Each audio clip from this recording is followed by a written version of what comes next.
تجھے تیرے بچپن نے برسوں کھلایا، جوانی نے پھر تجھ کو مجنوں بنایا، بڑھاپے نے پھر آ کے کیا کیا ستایا، ازل تیرا کر دے گی بالکل صفایا، بڑھاپے نے پھر آ کے کیا کیا ستایا، ازل تیرا کر دے گی بالکل صفایا، جگہ جی لگانے کی دنیا نہیں ہے، یہ عبرت کی جا ہے تماشا نہیں ہے، ملے خاک میں اہل شاہ کیسے کیسے، مکی ہو گئے لا مکہ کیسے کیسے،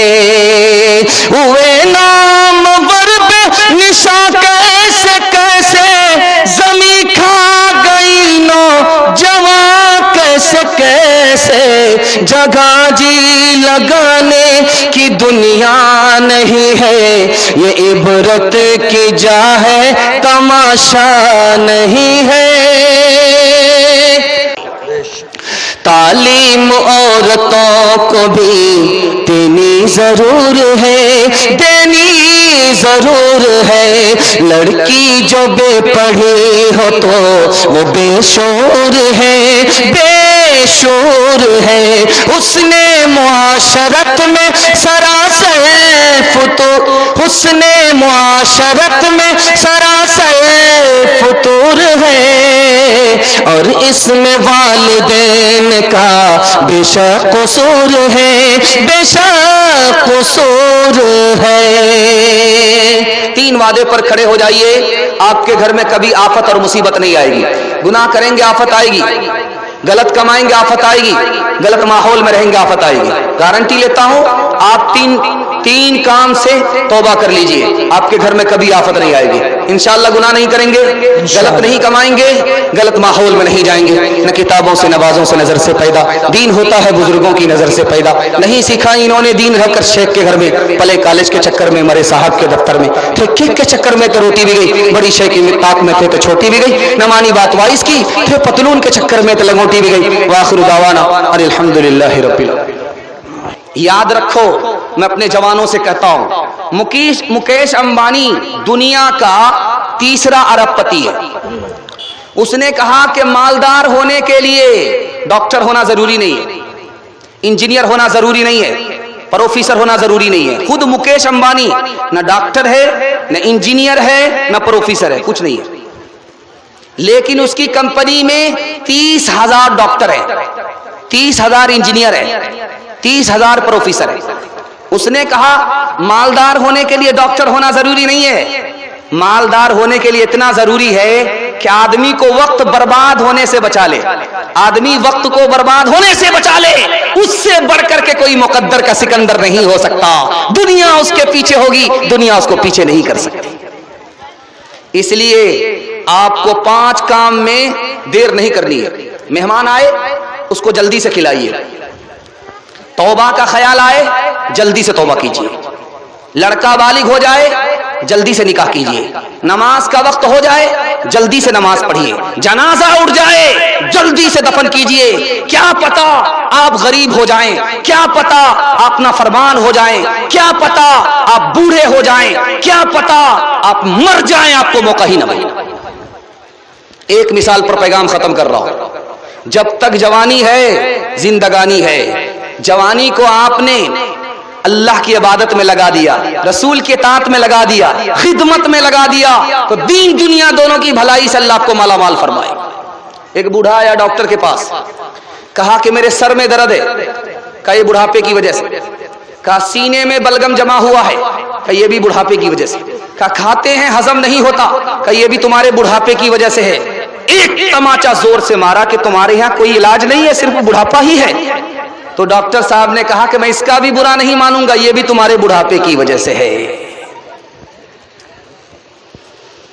تجھے تیرے بچپن نے برسوں کھلایا، جوانی نے پھر تجھ کو مجنو بنایا، بڑھاپے نے پھر آ کے کیا کیا ستایا، ازل تیرا کر دے گی بالکل صفایا، بڑھاپے نے پھر آ کے کیا کیا ستایا، ازل تیرا کر دے گی بالکل صفایا، جگہ جی لگانے کی دنیا نہیں ہے، یہ عبرت کی جا ہے تماشا نہیں ہے، ملے خاک میں اہل شاہ کیسے کیسے، مکی ہو گئے لا مکہ کیسے کیسے، ہوئے نام ورب نشا کیسے کیسے، زمین کھا گئی نو جوان کیسے کیسے، جگہ جی لگانے کی دنیا نہیں ہے، یہ عبرت کی جا ہے تماشا نہیں ہے۔ برابر آپ کو لوگ کہہ رہے ہیں کہ آپ اس طرح سن رہے ہیں جیسے پتھر ہیں، لیکن میں محسوس کر رہا ہوں کہ آپ کو روحانی طاقت نے پتھر بنا دیا ہے۔ اب سیدھے میں آپ کا جنازہ پڑھ کر کے قبرستان ہی پہنچا دیتا ہوں۔ آخری پیغام آپ کو دے رہا ہوں اور جلدی سے اس کو مکمل کر رہا ہوں۔ یہاں سے لے کر کے وہاں تک سننے کے لیے تیار ہے؟ دونوں ہاتھ اٹھا دیجئے انشاءاللہ۔ عورتوں کے حوالے سے سنا رہا ہوں، سننے کے لیے تیار ہے؟ دونوں ہاتھ اٹھائیے انشاءاللہ۔ عورت کو سر پر رکھیں گے، پیر کے نیچے رکھیں گے، ہاتھ اٹھائیے انشاءاللہ۔ عورت کو سر پر رکھیں گے، حکومت چلی جائے گی آپ کی۔ عورت کو پیر کے نیچے رکھیں گے، دانا پانی سب بند ہو جائے گا۔ ایک آدمی میرے اسٹیج میں ایسا بھی بیٹھا ہوا ہے جو سسرال ہی میں رہتا ہے، گھر میں نہیں رہتا، لیکن یہ غلطی آپ لوگ مت کیجئے گا۔ جو برابر سسرال میں رہے وہ گھر جمائی داماد کتا دونوں برابر، دھیان سے رکھیے گا، جلدی سے نکل جائے گا۔ آخری پیغام آپ کی خدمت میں لے کر کے آ رہا ہوں کہ بیٹی کے اوپر پیغام آیا، باپ نے کہا قبول کر لو، تو پہلی بیٹی نے کہا میں قبول نہیں کروں گی، یہ باہر کا آدمی ہے، قریب کا آدمی نہیں ہے، یہ میرے باپ کو بھی نہیں جانتا، میں اس کو بھی نہیں جانتی، اور یہ آدمی میری غلطی کو معاف نہیں کرے گا، مجھ کو طلاق دے دے گا، مجھ کو اس کا رشتہ منظور نہیں ہے۔ تو باپ نے دوسری بیٹی سے کہا کہ بیٹی اس کا رشتہ منظور کر لو، تو دوسری بیٹی نے کہا کہ میرے اندر تو کوئی کمال ہی نہیں ہے، عیب ہی ہے، مجھ کو یہ معاف نہیں کرے گا، مجھ کو اس کا رشتہ منظور نہیں ہے۔ تیسری بیٹی سے کہا کہ بیٹی تم قبول کر لو، تو تیسری بیٹی سامنے آئی، اس نے کہا ابا حضور اس رشتے کو میں سر آنکھوں پر رکھتی ہوں، مجھے یہ رشتہ منظور ہے، میرے اندر عیب بھی ہے، میرے اندر ہنر بھی ہے، اور میرا باپ بڑا آدمی ہے، چھوٹا آدمی نہیں ہے، اور میں نے خدا پر بھروسہ کیا ہے، اس لیے میں اس رشتے کو منظور کرتی ہوں۔ جب رخصتی کا وقت آیا، بیٹی کی شادی ہو گئی، رخصتی کا وقت آیا تو اس نے شرط رکھ دیا جب تک بستی کی لڑائی ختم نہیں ہوگی تب تک میں میکے سے سسرال نہیں جاؤں۔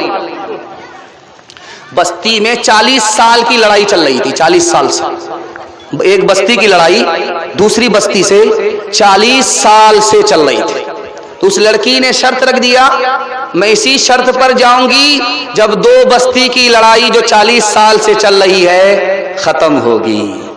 اب اس کا شوہر سوچتا ہے یار یہ لڑائی جاری رہے گی تو میری بیوی تو رخصت ہو کر کے آئے گی ہی نہیں، 3000 اونٹ لے کر کے وہ دوسری بستی والے کے پاس گیا، ہاتھ جوڑ کر کے کہتے ہیں کہ یہ اونٹ لے لیجئے اور لڑائی کو ختم کیجئے ورنہ میری شادی ادھوری ہی رہ جائے گی، میں بچے کا باپ نہیں بن سکوں گا۔ وہ لڑائی ختم ہو گئی، ایک بچی کی ہوشیاری سے 40 سال کی لڑائی ایک دن میں ختم ہو گئی۔ اللہ ایسی ہونہار بیٹی سب کو عطا فرمائے، آمین آمین۔ دھیان سے رکھیے، رشتہ آیا، آپ دیکھیں گے کہ جس کا بچہ کالا ہوتا ہے اس کی ماں اس کو 72 بار صابن لگاتی ہے، کسی طرح یہ کالا بیٹا گورا ہو جائے، لیکن وہ صابن تو کالا ہو جاتا ہے لیکن وہ کالا گورا نہیں ہوتا ہے۔ لیکن ماں کی محبت ہے کہ وہ اپنے کالے بیٹے کو بھی 14ویں کا چاند سمجھتی ہے۔ دھیان سے رکھیے گا، رشتہ آیا، کالا آدمی آیا لے کر کے، رشتہ کالا آدمی لے کر کے آیا. دروازے پر لڑکی کا باپ آیا. اس نے اس کالے آدمی سے کہا کیوں آئے ہو میرے یہاں؟ کہا تیری بیٹی کا ہاتھ مانگنے کے لیے آیا. کہا آئینہ میں ذرا منہ دیکھ لو 72 مرتبہ. تم میرے اس رشتے میری بیٹی کے لائق ہو؟ بیٹی سن رہی تھی. بیٹی نے کہا ابا حضور تم کو یہ رشتہ منظور ہو یا نہ ہو مجھے یہ رشتہ منظور ہے. میں اس کالے کو نہیں دیکھ رہا ہوں بلکہ اس کالے کو جس کملی والے نے بھیجا ہے میں اس کو دیکھ کر کے رشتہ منظور کر رہا ہوں. تیسری مثال آ رہی ہے, دھیان سے سنیے گا. بیٹی کے پاس باپ آیا اور کہا کہ بیٹی خوش ہو جاؤ, تمہارے لیے ایسا رشتہ لے کر کے آیا ہوں کہ بستی میں کسی کو بھی ایسا داماد نصیب نہیں ہوا. تو بیٹی نے کہا ابا حضور کیا بات ہے, کیسا لڑکا ہے؟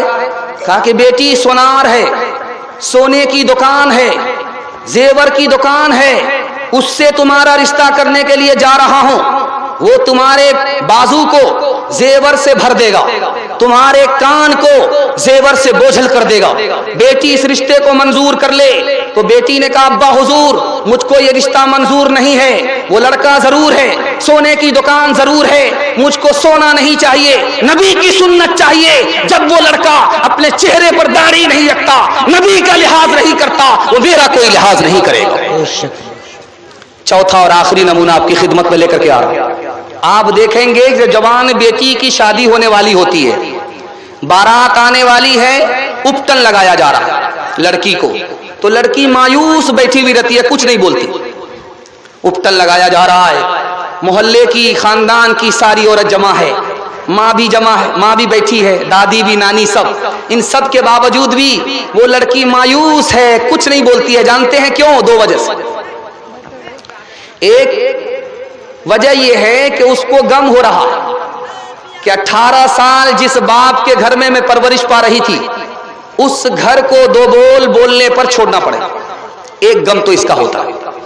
دوسرا غم جانتے کس کا ہوتا ہے؟ یہ میری نانی میری تعریف کر رہی ہے, یہ میری دادی تعریف کر رہی ہے, میرے باپ تعریف کر رہے ہیں, میرے خاندان کے لوگ تعریف کر رہے ہیں, ان کی تعریف سے کیا ہوگا, بلکہ میں جس کی دلہن بن رہی ہوں وہ جب تعریف کرے گا تب میں قابل تعریف. بے شک. آخری نمونہ آپ کی خدمت میں آ رہا ہے. بیٹا سے زیادہ آپ بیٹی کو تعلیم دلائیے. آپ کو بہو کو تعلیم دینے کی ضرورت نہیں ہے, ماں کو تعلیم دینے کی ضرورت نہیں ہے, ساس کو تعلیم دینے کی ضرورت نہیں ہے. یہی بیٹی آگے چل کر کے ماں بنتی ہے, بہو بنتی ہے, ساس بنتی ہے. بیٹی کو آپ زیادہ تعلیم دلائیے. انشاءاللہ تعلیم کم ڈگری زیادہ دلائیں گے. ہاتھ اٹھائیے,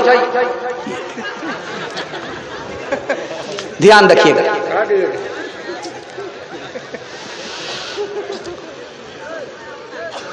لڑکا پیچھے ہے, لڑکا آگے ہے, لڑکی پیچھے, لڑکی آگے ہے, لڑکا پیچھے. تو لڑکی پلٹ کر کے دیکھا کہ لڑکا میرے پیچھے کیوں آ رہا. تو پوچھا میرے پیچھے کیوں آ رہے ہو؟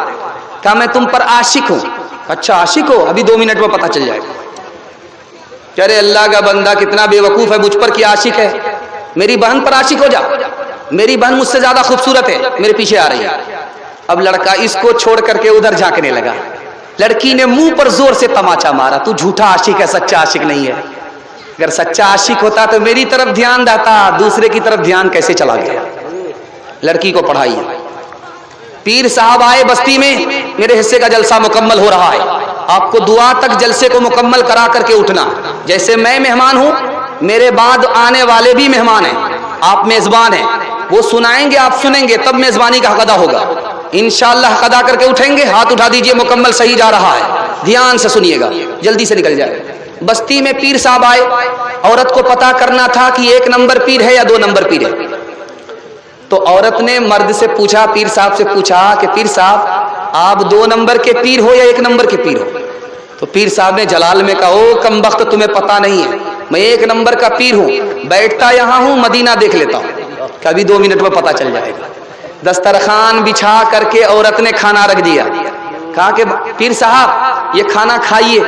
کہا کتنی بدتمیز عورت ہے, یہ روکھا سوکھا دے دیا ہے اور کہہ رہی ہے کھانے کے لیے.